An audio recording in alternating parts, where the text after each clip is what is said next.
great opportunity to engage directly with our expert panel. After the webinar, we would appreciate your valuable feedback in a survey to help us shape our future webinars. Please note that a full recording of the webinar will be available on our website within 24 hours of the event. You can also stay in the loop about future GGKP webinars by signing up to our newsletter at ggkp.org/subscribe, as well as subscribing to our social media platforms. And now I will hand over the floor to Ingvild Solvang, Deputy Director and Head of Climate Action and Inclusive Development Unit at Global Green Growth Institute. Ingvild, the floor is yours.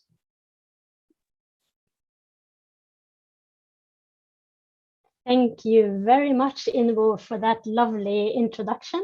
I hope you can all see me and hear me well. I cannot see myself, but I guess the most important thing is that all of you that are joining us around the world, and I have heard that there is quite a lot of you that have decided to tune into this webinar today, which we have called Financing Pathways for Gender Responsive Just Energy Transitions. So as Invo mentioned already, my name is Ingvild Solvang, and I work for the Global Green Growth Institute as Head of Climate Action and Inclusive Development. And I have also had the great pleasure of being the co-founder and the first co-chair of the Gender Expert Group at GGKP. My co-chairs was Simon Anderson of IIED and Dina Abdelhakim of UNEP. And today we are here to celebrate the launch of a working paper, which we have titled Powering a Gender Just Energy Transition, which was prepared in collaboration with the Gender Expert Group members. I wish to congratulate in particular Sokhna Ngum and Louisa Kim of GGGI and GGKP for holding the pen and really being the lead authors of this work, but also great congratulations and appreciation to Energia, UNIDO, Global Women's Network for the Energy Transition, the GWINET, GGGI, GGKP, IIED, UNEP, and the GIZ. And you will also see that there were other members of the Gender Expert Group, UN Women, and the Green Economy Coalition, and others that really, as we developed this group to get together to discuss topics of gender in green growth, we quite quickly generated a lot of momentum when we started to discuss the fact that when we talk about just transitions, there is a need for clearer definitions and agreed upon outcomes for what does actually gender look like when we talk about just transitions. And together with this group, we built on the experience that we had between us. And under the leadership of IIED in particular, we also developed an outcomes framework for gender just transitions. And the paper that we are here to celebrate today was framed around this outcomes framework. And if you go to the link, which will be shared in the chat of the webinar here, if you go to that link and if you look into that report, you will actually see that how that gender just transition outcomes framework translates to the energy sector. So hopefully you will find that very helpful and useful. And again, I want to give a great nod of appreciation to all the organizations behind this, and in particular Simon Anderson from IIED, who pushed forward particularly this work on the framework itself. So today we will touch upon the central questions of the transition and gender. We know that trillions of US dollars is required to fuel the energy transitions. And at the same time, we know that we are about 200 years away from gender equality in this world if we are to go by the projections of the World Economic Forum. So how can we bring gender equality together with the finance flows that go into the energy transitions? Now, this report has a lot of examples and a lot of case studies for efforts that are ongoing to maximize opportunities for gender equality in the in the energy transition. But there is still a lot of work to be done, and I'm very, very happy to have with me a number of great minds today in this webinar. I will introduce the speakers and the panelists as we go along, but I would like to start first, and without any further ado, to welcome Ambassador Irene Gine-Reichel from the Global Women's Network for Energy Transitions, to give the first opening speech today. Irene has been very active in the Gender Expert Group and a key contributor to the paper that we are launching today. And beyond this, she has also held a number of very prestigious posts as Director of International Development of the Austrian Ministry of Environment. She has held the Austria Permanent Representation of the UN. She has headed the UNIDO office in New York, and she has assumed ambassadorship for Austria in China, Mongolia, Brazil, and Suriname, and is a prolific champion, I would say, of gender equality in energy transition. And it's a real honor to have you with us here today, Irene. So please, the floor is yours. Thank you very much. Thank you very much, Ingrid, for this wonderful introduction. Could I just check that you can see my screen, please? Yes, I can see and hear very well. Thank you. Wonderful. Thank you very much. So I'm very delighted to be a part of this webinar on the occasion of the publication of this second working paper, Powering a Gender Just Energy Transition. Let me very briefly introduce the organization I'm speaking for. It's the Global Women's Network for the Energy Transition that I co-founded together with some other motivated women about 5 years ago. And what we do is, let me see how I can move this forward actually.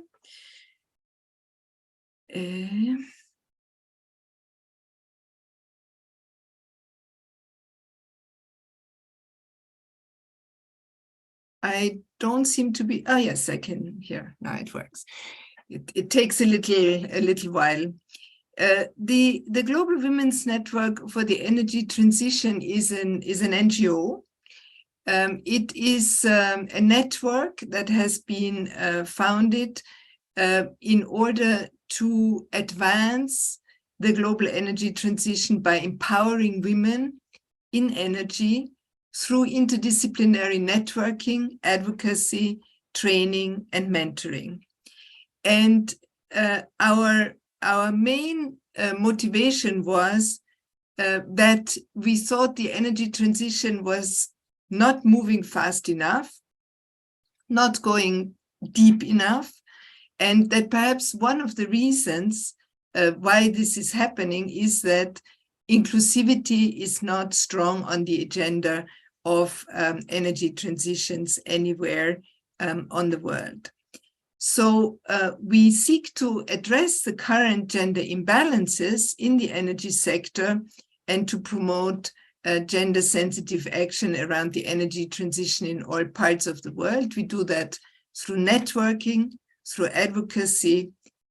We do it through mentoring in particular, and through the creation of the Women in Energy Expert Platform, where close to, by now, almost 4,000 women have self-registered from 140 plus countries. We are mindful that the energy transition is multidimensional, complex, non-linear, non-deterministic, and highly uncertain. And it has much more to do with transforming our societies than just with switching from one fuel or from one technology to another. And therefore, we need to mobilize all talent, all innovation that is available in a given society. We need to draw on diverse backgrounds, capabilities, and perspectives, and we need to have in each society, in each national economy, in each company, in each institution, the largest possible and the most diverse possible talent pool to actually drive this energy transition. We have, and these figures are quite well known, very good statistics from IRENA, basically the International Renewable Energy Agency, showing us that the participation of women in the energy sector is way below the 50% that we would aspire to. We also have all kinds of projections what the job creation potential will be if energy transitions are indeed implemented all over the world. There's one from IRENA that I have on this slide, 42 million. There are other figures from the International Energy Agency, from all kinds of sources, depending on what you consider an energy transition, what sectors you look at, etc.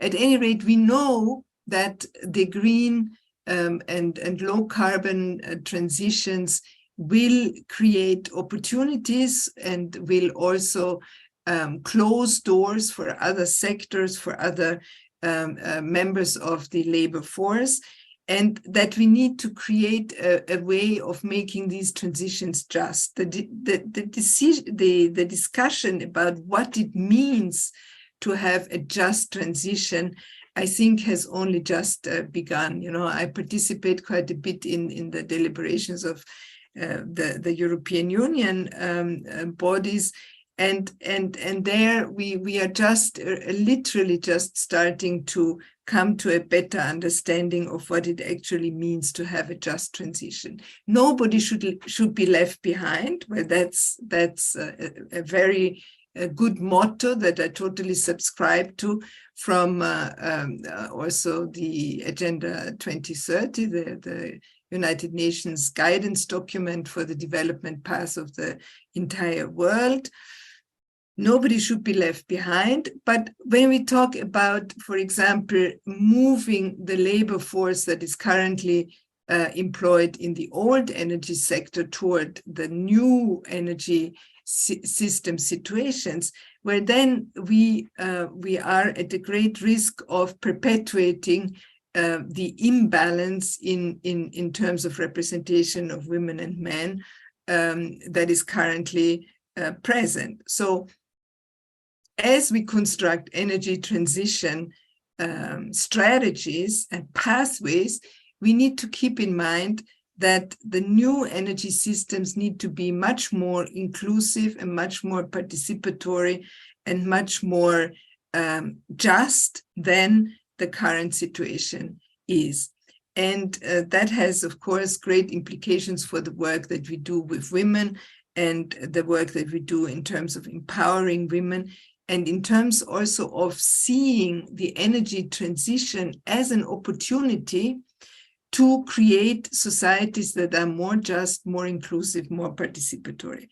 Of course, that's a huge agenda, and it is not easy to do.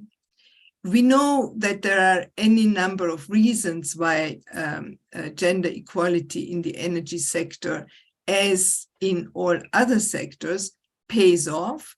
It pays off in terms of economic bottom line, but also in terms of social development and progress. And of course, it pays off in terms of realizing the basic fundamental right that women have to participate on an equal footing with men in all things that have to do with decision-making in economic, political life, social life, cultural life, participation, etc. So one of the ways that we use our possibilities is also to support national and regional networks of women in sustainable energy.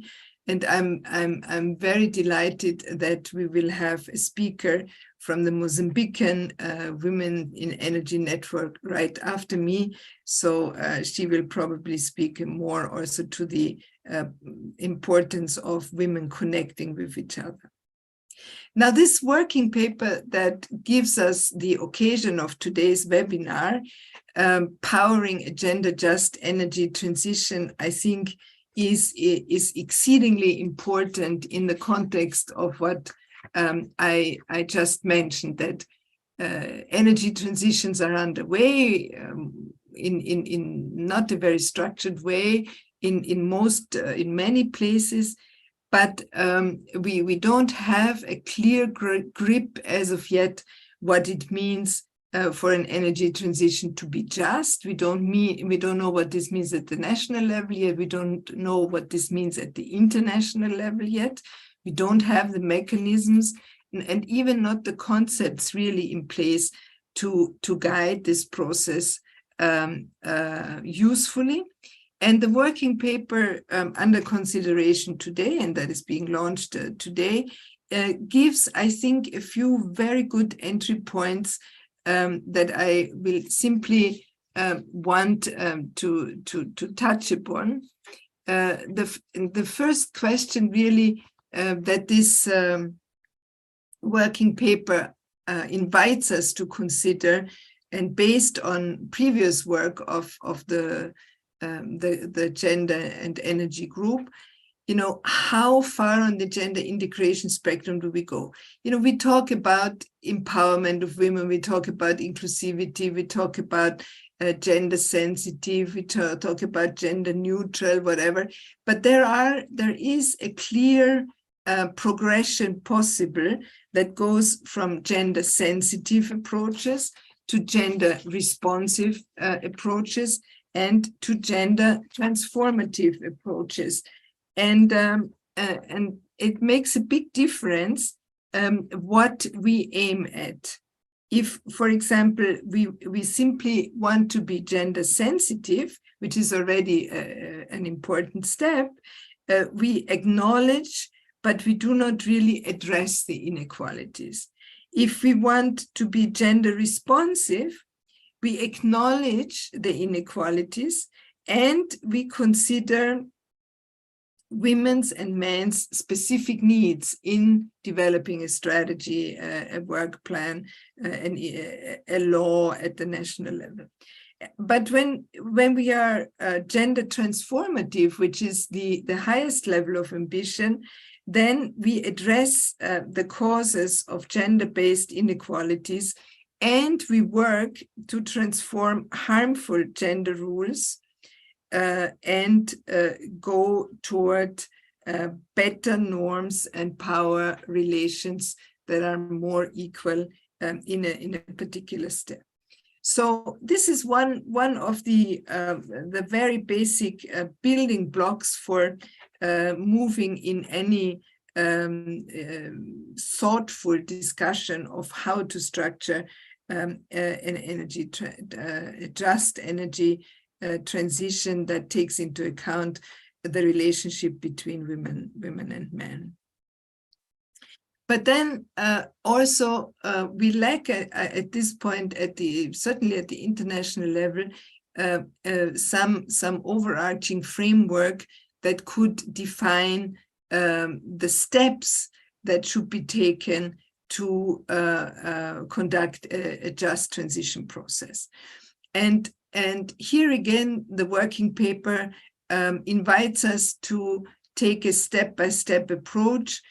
First, to define what in a given setting the just transition process is meant to mean, then choose the level of gender equality ambition. As I said before, do we want to be gender sensitive or gender responsive or gender transformative?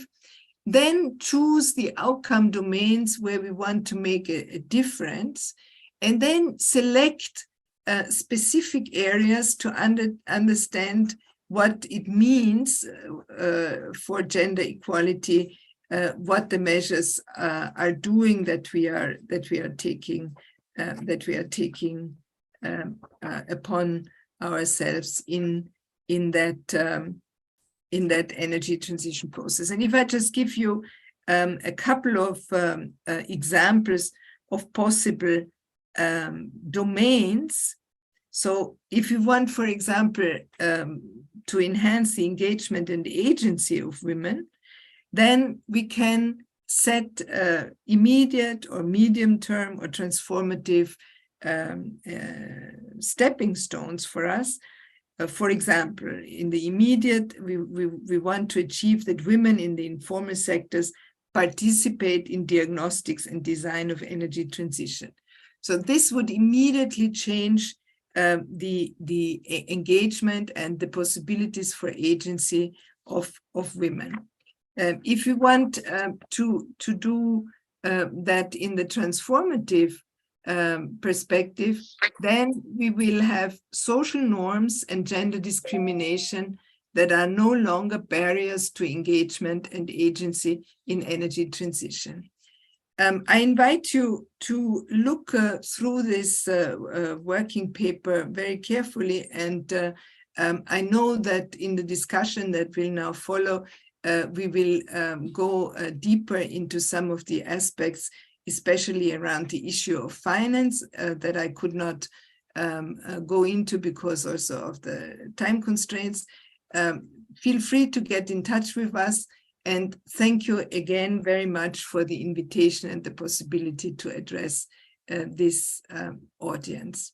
Thank you very much. Back to you, Ingvild. Thank you very much, Irene, for that very, very well put together overview of not only the report, but also the issues that we are here to discuss. And I very much like how you highlighted the fact that the energy transition is not just about swapping from one fuel to another, but actually it is a profound transformation of society. And at the same time, also highlighting the fact that we are just beginning to understand and to conceptualize what just transitions and the concept of leaving no one behind, what that actually looks like in this fundamental shift that we as human beings are required to make in order to tackle climate change. So I think you really, really set the scene very, very well for us. And I would like now to invite the next speaker, Tatiana Peo Lopez from Mozambique, who will give us a bit of an example of how they are addressing this in Mozambique. So Tatiana, she is an energy and oil and gas lawyer, and she's the CEO of Mozambique Enterprise for Sustainability. She's also the co-founder and executive director of Mozambique Women of Energy. So it's a great pleasure to have you here, Tatiana. You are also one of the case studies in the report today. So I will welcome you to turn your video on, and the floor is yours. Thank you so very much, and thank you for the invitation. Can you hear me well? Yes, we can see you. Yes. And we can hear you. Go ahead. Well, first of all, thank you for the invitation. It is really a pleasure to be here discussing these issues, mostly from our perspective in Mozambique. So I have also a small presentation. I'm not sure if I will be able to share. I think so. It's just what we wanted to do today is just share a little bit of who we are and what we are doing, trying to do to achieve the just energy transition in Mozambique from a gender perspective as well. So we are a platform. We are an association, a non-profit organization that which members are composed by young ladies, girls working in energy sector and professionals. And our objective is to provide equal access to energy and to fight for a more sustainable energy sector in Mozambique. And our work targets SDGs 5 and 7, and we will want to reach the just energy transitions through the empowerment of female future makers. And how we are organized around 4 pillars: think, build, connect, and lead. Under the think pillar, we define and execute research projects to try to provide solutions for decision makers. In this particular pillar, we have been extremely active in the development of legal instruments and policy instruments. We recently participated in the package that approved all the legal and regulatory instruments for access to energy in off-grid areas, and the electricity law and the energy strategy, where we brought all the gender lens into those documents. Under the build pillar, we have two main components. One is capacity building, and the other one is try to implement projects. The connect pillar is connecting with other networks and associations like WANET, and we try also to organize events for women in energy in Mozambique. And under the leadership pillar, we provide mentorship to young girls. We also liaised with another organization called Girl Move, and we are trying also to provide and develop leadership and mentoring programs for women in energy.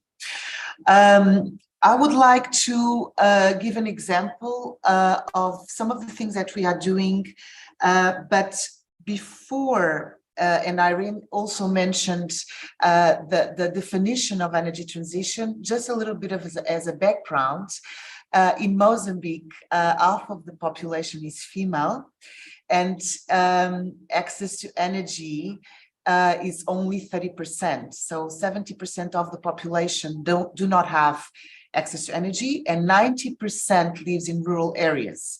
So based in the sentence that we just hear, that we cannot leave no one behind, access to energy for us is a fundamental principle of our action as well. And the thing is that how we try to achieve these targets. What do we do in order to achieve these targets?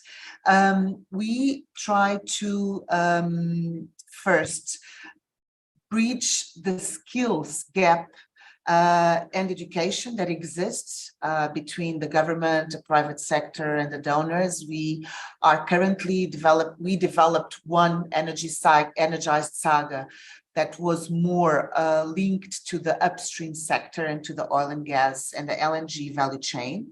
For the participants that are on the webinar that are not aware, Mozambique is one of the biggest potential producers of LNG in the world. We have around 100 TCFs in the northern part of the country at the Rufuma Basin.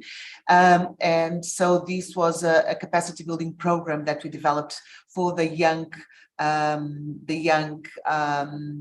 people and women working in this sector. And we also now, in partnership with MOSAP and AREN, that is the energy regulator, we developed another training capacity program to access to energy and just energy transition in Mozambique. This on the side of developing skills and trying to overcome the gap, the skills gap on education. Then we try to be innovative as well. And we have very limited resources.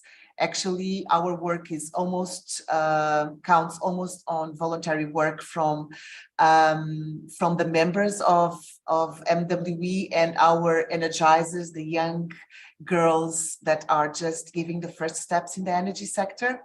So what we have been doing, we partnered with Girafa Solar, which is it has a form of a giraffe, if you can see it here in the screen. It's a solar installation that we implement in more remote areas, in rural areas. And this solar installation gives access to charge up to 10 cell phones and 5 radios. And also it's a little bit of a hub of the community that can speak, and it's a safe place where people can meet. And we train 2 women from the community to manage such installations. And these are more pictures of the solar giraffe. It is a project that we are very proud of, and we are trying to upgrade these solar giraffes. And as I mentioned before, we have a big LNG project up north in our country, and unfortunately, it's also area where there are some conflicts. So we developed a concept called Energize Hubs that could be vehicles for peace, reconciliation, universal access to energy, and women empowerment. The idea is to bring this solar giraffe with a higher capacity in order to create a hub where we would not only provide the solar panels and the energy, potentially water, but also create a space where we would be able to train women around some areas: conflict resolution, gender norms, but also training for productive activities, including inclusion of creative and artistic activities, and also to bring the use of improved stoves and other technologies. So the idea is to create these hubs where people will feel safe, women will feel safe, and will be able also to receive some skills in order to be involved in productive and creative activities. Basically, these are some of our goals. So achieving SDG gender equality, creating employment, fostering entrepreneurship. We also have another initiative with MOZAP, which is an enterprise development center that is sponsored by the partners of the Area 4 of the Rovuma Basin, and mostly ExxonMobil, and where we train SMEs. In partnership with MOZAP, we also created a specific program to train businesses that are owned by women in Mozambique. And so this is another initiative that we are trying to implement in order to be more innovative despite the lack of our resources. But actually, Irene mentioned that one of the most important things is partnerships, so linkages with other associations and networks such as WENET. We met Iran previously in a meeting with the European Commission, and we will try also to foster the relationship with WENET, but we are also part of other networks and partner with Graça Machel Trust and the Lenin Network, which currently is developing with us a specific program for leadership and mentoring for women in energy. And some of our other partners, such as MOZAP, which is the Enterprise Development Center that I mentioned, but also the Carlos Morgado Foundation, the Girafa Solar, and other partners. A very important partner, it's the Netherlands Enterprise Agency that allowed MWE to be legalized, and more recently, the High Commission of the United Kingdom in Mozambique that is trying to fund a pilot for our energized hubs for peace and reconciliation, energy transition, and women empowerment. So these are our contacts, and I'm really thankful for the opportunity to present what we are doing today, and really keen to understand and learn more about financing opportunities for these type of projects, and to achieve universal access for all, and to target our just energy transition. Thank you so very much. Thank you very much, Tatiana. I love the giraffe. I love the presentation overall. I love the term female future makers. You had a lot of very cool elements in there. And I think you're giving a really good example of how it's not only about bringing women into the renewable energy value chains, but also how you are using the transition to transform communities by providing access to energy and all the rippling effects of energy access in the community. So I think that was really, really lovely. And I think it speaks a little bit to just to mention that we had a question come in about how to pivot and bring forward the discussions and the debates around the UNFCCC just transition framework. And I think Tatiana's presentation gives some examples, and I think we will hear more about that. So Mairi Dupar from ODI, who asked that question, let's see how a response is framed through the panel discussion that will come now. So we will move to the panel discussion now, and I will be joined by 3 panelists. We have Maria Elena Valenzuela from the International Labour Organization. So Dr. Maria Elena Valenzuela, she has a PhD in labor sociology, and she is also here, I guess, to celebrate a recently released report from ILO on the just transition, green jobs, and gender in Latin America. So congratulations to you, Maria Elena, for your report. And it's a great pleasure to have you here with us today to share some of the contents in that report. We are also joined today by Inka Yvette Schomer from IFC. She is the Senior Gender and Infrastructure Specialist with the Sustainable Infrastructure Advisory Team at the IFC. And she has a long-standing career working on women's economic empowerment and energy transitions with the IFC, the World Bank, and other. So thank you very much, and welcome to you also, Inka. And last but certainly not least, we have Sonibel Woods from the Asia Development Bank, who is Senior Social Development Specialist, overseeing gender in the Sustainable Development and Climate Change Department of the ADB in Manila, with more than 30 years of very dedicated work for gender equality, all the way from grassroots into the MDBs. So it's great having you with us as well, Sonibel. So I will ask the panelists to please turn on their cameras, and let's have a bit of a conversation. So if I may start with you, Maria Elena from ILO. Now, we are talking about sort of the mere definition of just transition and what gender looks like in just transitions. And ILO is really at the forefront of this debate. And could you please share a little bit with us how you are approaching the linkages between climate policies and, let's call it right away, tangible gender outcomes? So I'll hand it to you, Maria Elena.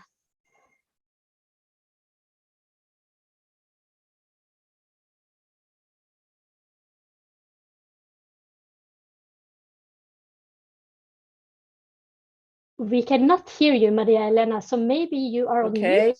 Now it's okay? Now it's fine. Wonderful. No. Thank you so much. Okay.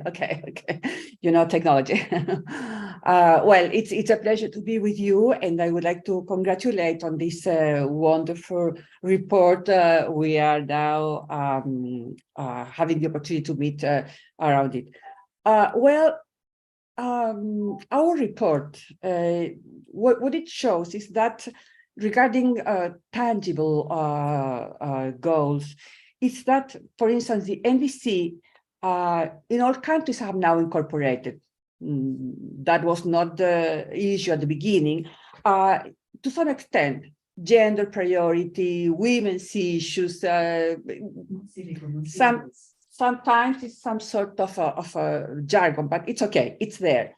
However, this has not necessarily translated into a real commitment to engender climate policies. And that's what we have seen now.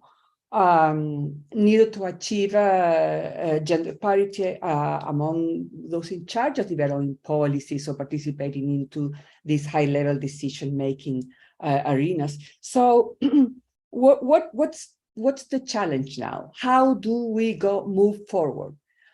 We can see that, for instance, the gender action plans on climate change, well, just a few countries have developed them. The problem is, I think that even now, with all the knowledge we have developed, climate policies are not necessarily considered in this integrative way. They are usually, even considered neutral or of a technical nature. So gender is not clear how to incorporate gender.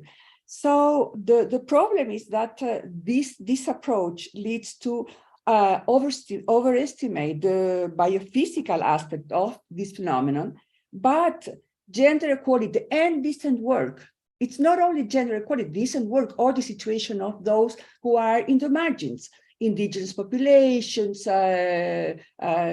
poor households. Well, those gender equality, the more social aspect, is left as a byproduct of climate policies, or even as energy transition. So this is a problem because it's not only how energy transition is going to create or destroy jobs. It's much, much more than that. It's a matter of how do you consider care in these policies? Because usually climate interventions tend to ignore the question of care that will underpin the labor of most people affected by climate interventions, especially women. So how are you incorporating, for instance, the climate change related stressors that exacerbate existing inequalities? Even more, how climate interventions are not reproducing, exacerbating, or introducing new inequalities. So what at the ILO we are thinking is that we need an integrated approach, a participatory one with social dialogue, employers, workers, civil society should be incorporated in this discussion. Otherwise, it will not possible to ensure that really women and men benefit from these jobs created by low carbon transition, but at the same time, that gender equality, other issues like equal remuneration is going to be equal. Thank you very much, Maria Elena. And I think you are nailing it there. If we end up seeing the social as co-benefits of tackling the physical and biophysical aspects, as you say, of the transition, then I think we will end up at best with gender and social inclusion being at the margins of the conversation, as you say, when there are so many big questions to address. Now, I would like to turn to you, Inka, from IFC. And if ILO is sort of looking at now, talking to the climate policy environment, I think you and IFC are really at the forefront of bringing forward the investments and really engaging with the private sector in the energy transition. As we know, a hugely important role for the private sector in bringing forward the investments and not least in closing the finance gaps. And bringing the finance to the scale that we need to see it in order to meet the climate change challenge. So how are you addressing this from IFC's perspective with the private sector? How are you bringing in and promoting gender equality into energy investments? Great. Thank you so much for the opportunity to showcase some of the IFC work. I'm Inka Shoma. As mentioned, I'm on the Sustainable Infrastructure Advisory Team. This team sits within the IFC and really focuses on providing the infrastructure and natural resources, work around advising those clients in mining, forestry, cities, energy, and waste. I will zoom in on some examples from the energy sector and also touch on mining. But basically, we work with internal and external stakeholders on driving change around gender equality, women's economic empowerment, and also equity for communities. So we're one team and we're really spread all over. I think that's another key point. You really just need to be situated in the realities of a certain context. You need to have specific expertise. So we have team members who are really great at the waste work or the digital development work. And then, of course, we also have other teams within the IFC, but I'll focus more on the externals because we all know there's a lot internally. So as I mentioned, we focus on looking at those investments and then providing that advisory support. We work on about 30 plus client engagements in 5 sectors, and we try to bring best practices. And we, of course, look at all of you and your work that you've done, and thank you, and bring those lessons together. So some of our flagship work has been a gender toolkit for mining. We're about to release a infrastructure focused one, and that will be really rich and exciting. It's all going to be digital tools online, so we'll keep you informed. We do the usual work around blogs, etc. But generally we go in, we do an assessment, we work on actions with the company level, and then we operationalize that. So an example of that is work with an energy company in West Africa. They have about 1,300 megawatts of assets. And when I say assets, that's really important. They are long-term investors in a specific site with a lot of implications also from a financial perspective. So they really are committed to that social, environmental, and gender performance. And if they're not, we work with them on finding that business case specifically to them. So this work led to some really exciting work around getting senior management increases from 29% to 37%. Board representation increased. But then what's really important also is to look at that community investment. So often companies have community trusts, or they give communities a share of equity and the actual returns on the investment, and women are not part of that conversation. So those investments in education and healthcare, the opportunities around entrepreneurship are not equitably distributed. So maybe, should I stop there, or should I go into the mining sector as well? I'm just mindful of time. Maybe we will come back to you, Inka, because Great. you know what caught my interest in what you were saying was that business case thing. So let's do a bit of a round, and then I'll come back to you on that. So I would like to go to ADB and Sonnibel. So I know that one of the priorities for ADB and one of the priorities when it comes to climate action in Asia is the coal mining and the transition from the powering past coal, as we like to call it in GGGI, and many use that term. Now we know that the global coal mining industry is worth about 600 billion. It's massive, it's big, and it needs to transition. So now this is, as I know, I know you are passionate about this, Sonnibel, how big of a transition this is for communities that are coal dependent for their economic life. So could you please talk a little bit about how the ADB is supporting the gender just coal transitions, knowing how vast it is and all the ripple effects of the coal transition? Thank you. That's a few questions in one, so I'll try my best to respond to it. So the MDBs actually have a set of principles on just transition, and part of that is the inclusion of gender equality, in the sense that it's gender equality should be an outcome of inclusive planning, implementation, and monitoring of just transition. So that's the first point. So I think as a signatory to these principles, sort of our work on just transition, or either on energy transitions, is very much guided by this. Now, I think when we were discussing, sort of preparing for our discussion today, I shared with you that ADB, since COP26, launched the Energy Transition Mechanism. And through that mechanism, we're working with our developing member countries to really accelerate the transition from fossil fuels to clean energy. As you might know, over 50% of the global greenhouse gas emissions originate from Asia and the Pacific, and 25% of global emissions come from coal-fired power plants. So this is really a very critical aspect of our energy transitions.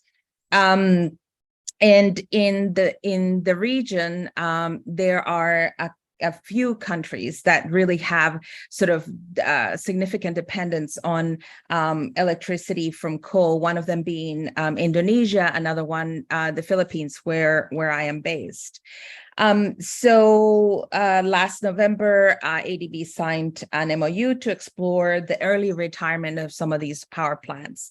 As part of that process, through our safeguards and also through our preparation for this, there's been extensive consultations and discussions with community groups.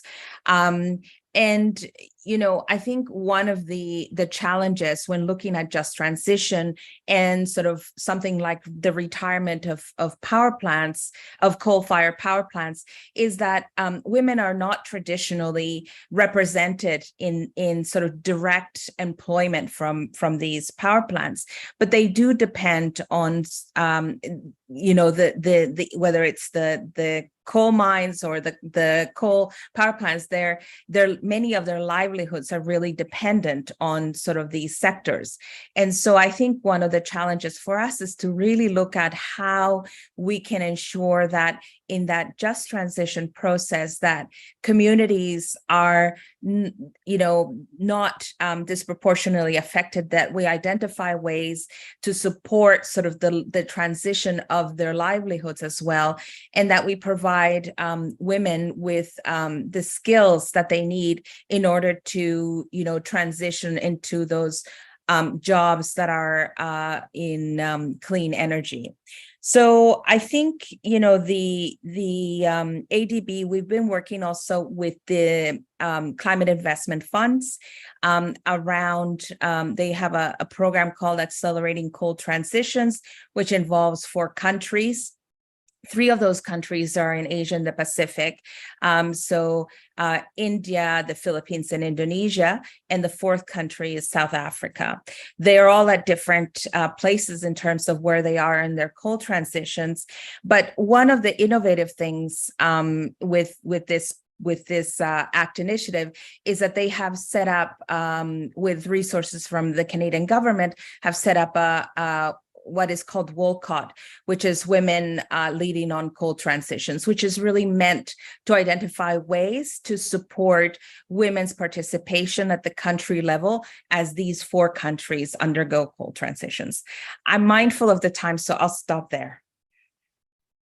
Thank you very much, Sonibel, for that insightful way of answering my multiple questions. Now questions become clustered together now that we are approaching the full hours. I will ask people your permission to go maybe 5-10 minutes beyond the allotted time, because I think we have a really good conversation going, and I have a few more questions to the panelists. So I would like to return to you, Maria Elena. We've heard sort of the complexities of just transition, and you know, there are many angles and many things to consider. Now, what I'm particularly interested in from the perspective of the work that ILO is doing is really bringing in the element of quality of jobs, decent jobs, labor rights. Now, all of those elements, and knowing that we are, and I know this from DGGI's perspective, we go out, we can model and we can predict and we can project and forecast job creation. And that's something that our models can deal with. But when it comes to really identifying what quality jobs mean and what actually good, decent jobs, what that actually means, I think our models are struggling to capture that and to define that properly.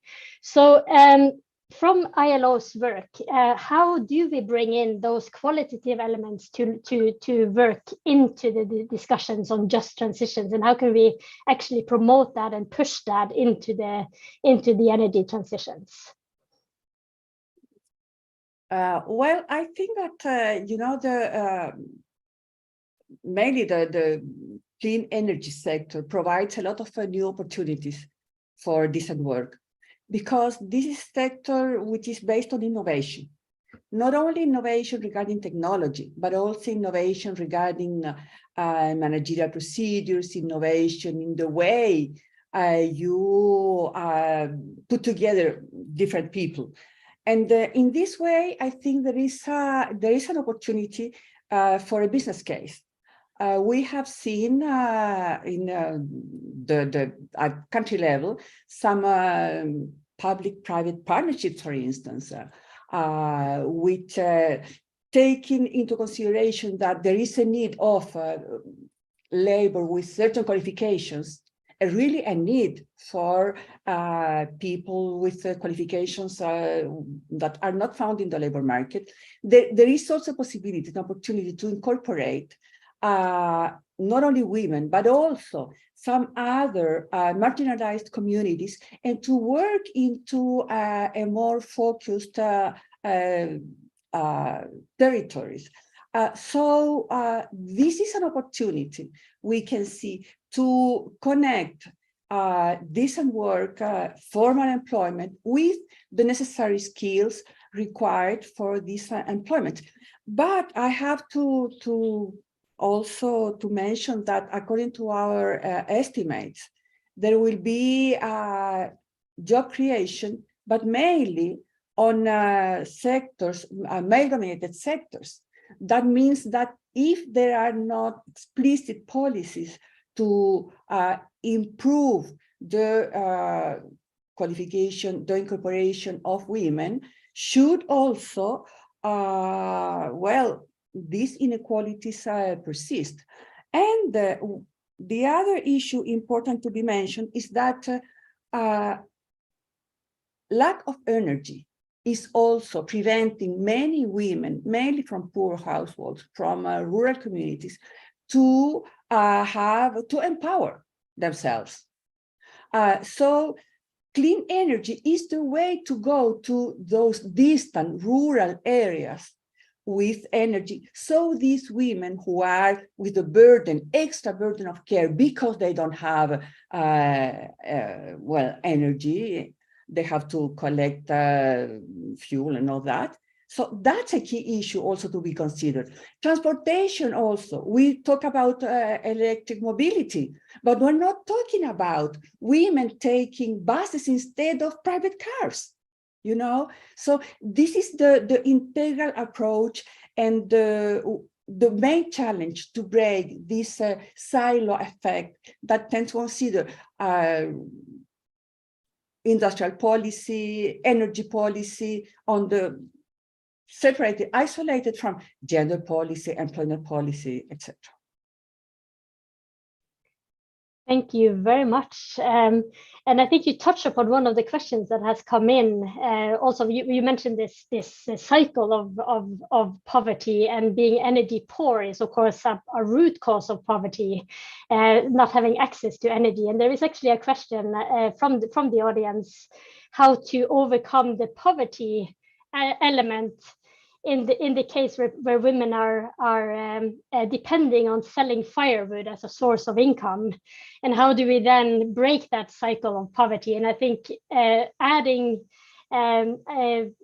bringing down sort of energy poverty is essential to actually breaking the poverty cycle in LDC countries in particular. So that's the start of that very complex question, I think, and I think you touched upon that very well, Maria Elena. Now I would like to go to Inka again, and as Maria Elena also mentions this opportunity and the business case. Now, I would like to hear from the perspective of the IFC, and when dealing with the private sector, particularly in investments, what is the business case? How do we present a business case for private sectors to tackle gender in investments? Inka, over to you. Great, thank you. And some of this already has been mentioned by others before me in terms of company performance, etc. But the way we kind of go in is we really focus on the companies we work in, right? So with mining, we will look at that business case for the mines that might be interested in the intersection of climate or climate resilience. We know that there's a huge increase in demand for mineral resources coming our way. You know, graphite, lithium, cobalt up by 500% by 2050. When it's cities and urban development, sitting, you know, with those stakeholders to think about, okay, transportation. How do you make that case for paying attention for investing in the data, and what kind of returns on investments can those private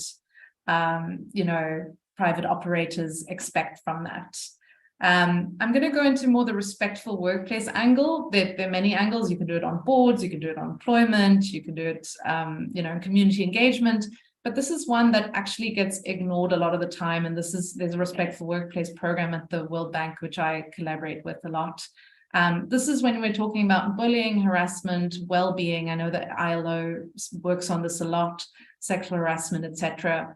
We know that the costs are low, morale at the workplace, high stress, absenteeism, presenteeism, and an infrastructure heavy sector. You're moving assets around, you're driving big trucks, accidents are very expensive, not just for the company, but reputationally.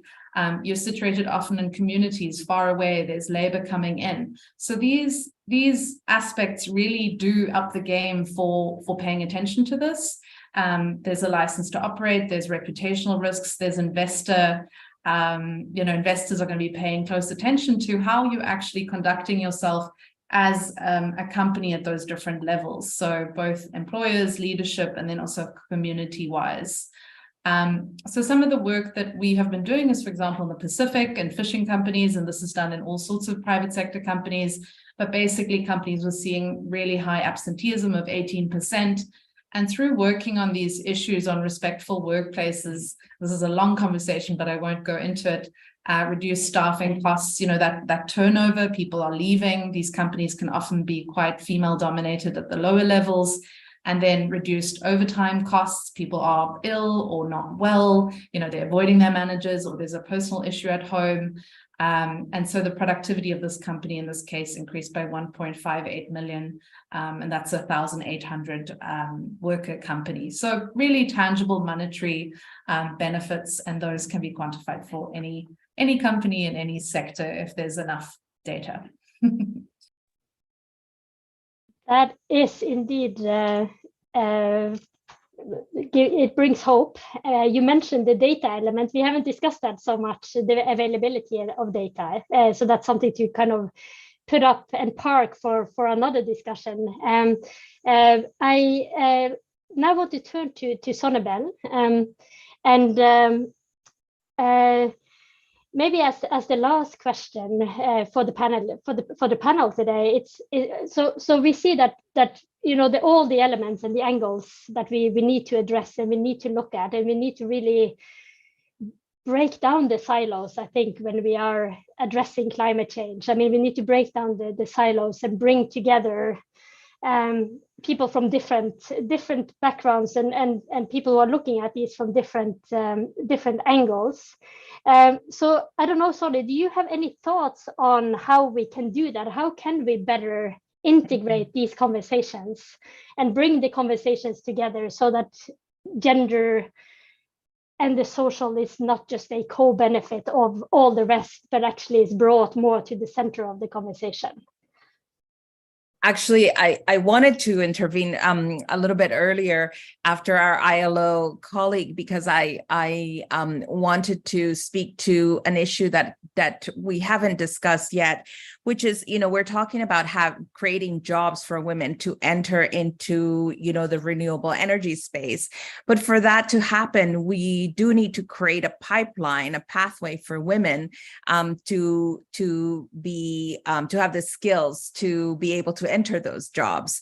And that really begins with education, STEM education for girls and young women. And, and that requires, as we know, there are a lot of barriers to girls and women entering into even studying STEM related subjects in school that stem from sort of gender bias and discrimination.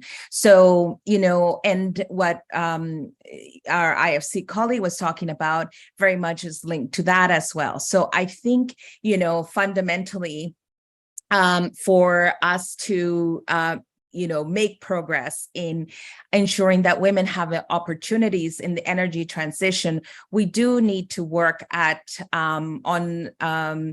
challenging social and gender norms that that women have to face throughout the life cycle, from the education system throughout to their places of employment, and making sure that we have family-friendly policies, that, as we were talking about, that there are provisions that allow women who to access sort of childcare, and also to shift some of the gender norms that may prevent women from continuing their careers in the renewable energy field. So I think that there is a lot of work to be done in terms of breaking silos. This discussion around women in the energy transition is not just one that needs to happen in the energy in the energy space. It needs to happen also in the education space, in the social protection space, in the labor space. So I think that this is actually a really good opportunity for us to start maybe working across sectors to figure out kind of what needs to happen in order for us to have a more equitable and gender just transition. I'll stop there. Thank you very much, Sonibel. Now, I would like to invite Irene and Tatiana to turn your cameras on now. I think we're coming towards the end, but I would like to just do a very quick round. The last words from the panelists today, and maybe address this issue of breaking down the silos and bringing gender to the center of the conversation. So if you could have like a 30-second to a minute from each of the panelists now of what are the next steps in terms of bringing the gender up to the level of ambition where we need to see it. And I will invite also Tatiana and Irene to reflect on that and give their final statement. Should we start, go back to you, Maria Elena, you first, and then we go to Inka? Sure. I think the issues of care should be incorporated. Empowering women is not only providing decent jobs for them. It's not possible to have decent jobs and gender equality if we do not incorporate care into the center of the discussion. So let's promote social dialogue, incorporate all partners into this discussion, and put gender at the center of climate change and energy transition policies. Centering care, I agree totally. So Inka, over to you. Yeah, I mean, I couldn't agree more with all the things that have been said, but I suppose my rallying call is always really understand the sector you're working in, understand the project cycle, how investments are made, work with the governments and the private sector to get them to understand the opportunities, and then really from a technical perspective know what you're talking about. So if it's care, how much does that cost? Where could that be embedded? These companies are often operating in really tough environments. There's tumultuous, especially our client countries, there's political risks, etc. So I think as gender specialists, it's a rallying call to really just dig deep in the infra sector, because then you can have that conversation in a really practical way. So I like to say that engineers who are also gender specialists are worth their weight in gold. So I think that speaks to that point.